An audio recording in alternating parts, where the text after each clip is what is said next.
Hi, I'm Simon. I taught myself about damp because I've got a lot of the same challenges that this property has. So let's have a look at it.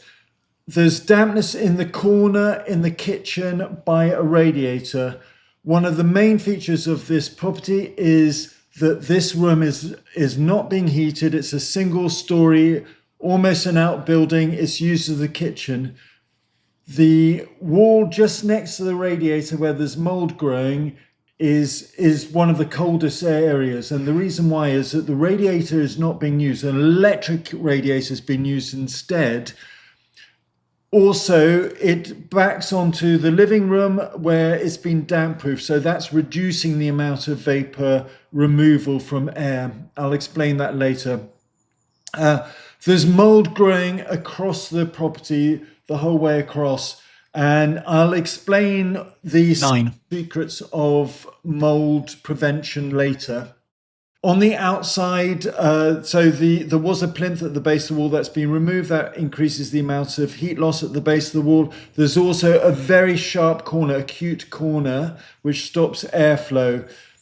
The door is held open against the wall, so that stops the airflow.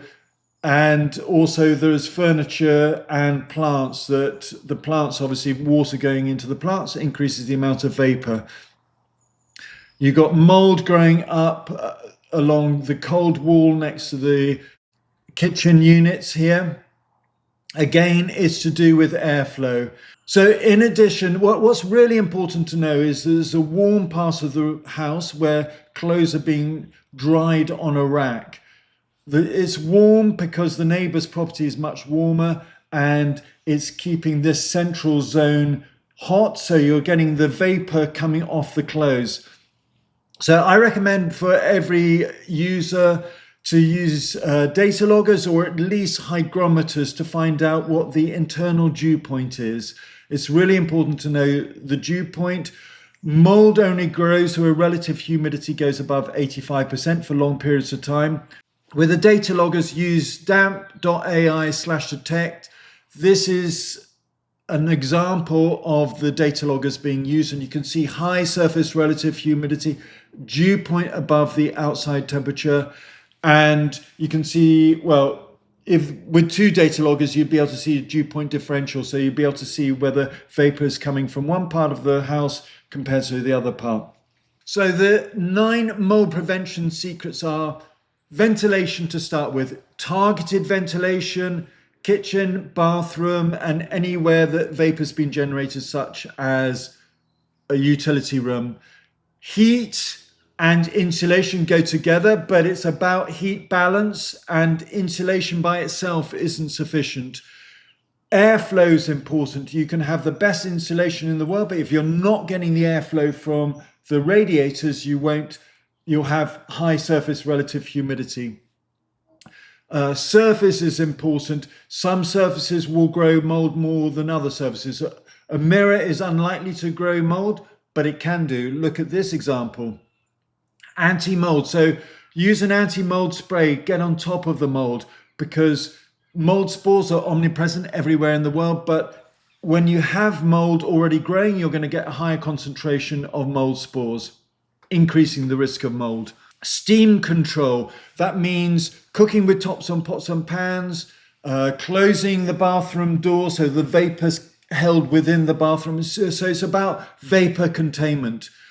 Then, all importantly, dehumidification. No property can really, in the modern day, work without dehumidification. But if you think of the International Space Station, that's all they've got is dehumidification. But if you've got a property where you've got different heating regimes, different temperatures, then you really need to have a dehumidifier sitting in the cold zone or in the zone where you're generating the vapor. Overall, understanding Dew's law is important. Dew's law says that excess vapor is defined as where the internal dew point is greater than the outside temperature.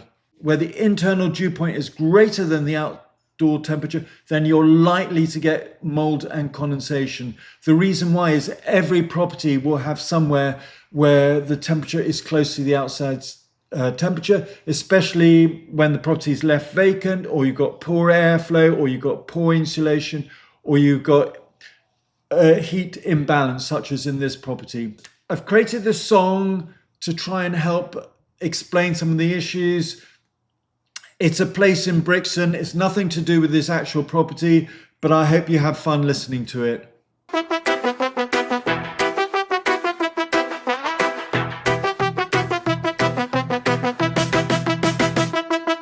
In a flat out in Brixton, a man had a plan, growing greens under lights, not letting them tan. Buckets of water, nutrients too, but that water, it came back through condensation, nation, no ventilation, all that hydration, now mold's in rotation, vapors rising, floating like elation, diffusion invasion, no explanation, just science brethren.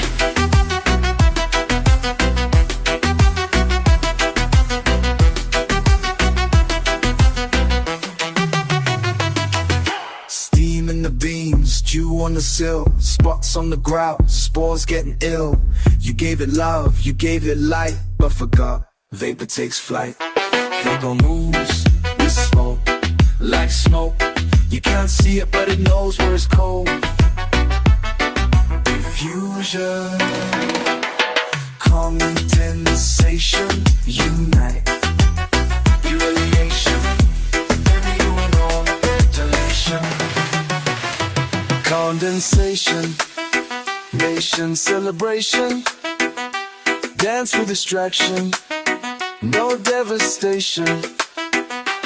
Add dehumidification, salvation, or face the fungal occupation. Don't blame the weed, or the tomato, the basil, the mint, or your little avocado. It's the water they breathe, the mist in the room. Turn up the fan or prepare for doom. They call it green vape, green vape, green vape. Containment, nation, mold, migration, dehumidification, vibration, ventilation, sensation. So one love, no more. So let's bend, what repent. One love, no more.